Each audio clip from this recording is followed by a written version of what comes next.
एक पत्नी ने अपने पति से आग्रह किया कि वह उसकी 6 कमियां बताए, जिन्हें सुधारने से वह बेहतर पत्नी बन जाए।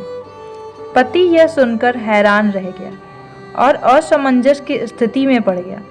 उसने सोचा कि मैं बड़ी आसानी से उसे 6 ऐसी बातों की सूची थमा सकता हूँ जिसमें सुधार की ज़रूरत थी, और ईश्वर जानता है कि वह ऐसी 60 बातों की सूची थमा सकती थी जिसमें मुझे सुधार की ज़रूरत थी। परंतु पति ने ऐसा नहीं किया और कहा, मुझे इस बारे में सोचने का समय दो, मैं तुम्हें सुबह इसका जवाब दे दूंगा।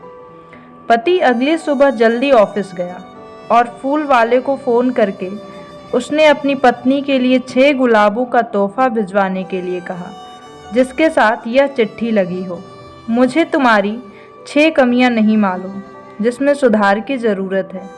तुम जैसी भी हो मुझे बहुत अच्छी लगती हो। उस शाम पति जब ऑफिस से लौटा तो देखा कि उसकी पत्नी दरवाजे पर खड़ी उसका इंतज़ार कर रही थी। उसकी आंखों में आंसू भरे हुए थे। यह कहने की ज़रूरत नहीं कि उनके जीवन की मिठास कुछ और बढ़ गई थी।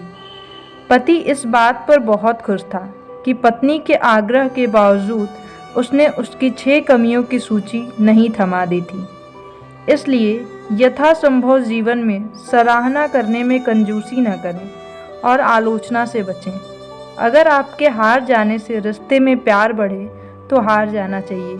यकीन मानिए, आप जीता हुआ महसूस करेंगे। ज़िंदगी का ये हुनर भी आजमाना चाहिए। जंग अगर अपनों से हो तो हार जाना चाहिए। पसीना उम्र भर का उसकी गोद में सूख जाएगा। हमसफ़र क्या चीज़ है ये बुढ़ापे में समझ में आएगा। तो आपको ये वीडियो कैसी लगी कमेंट सेक्शन में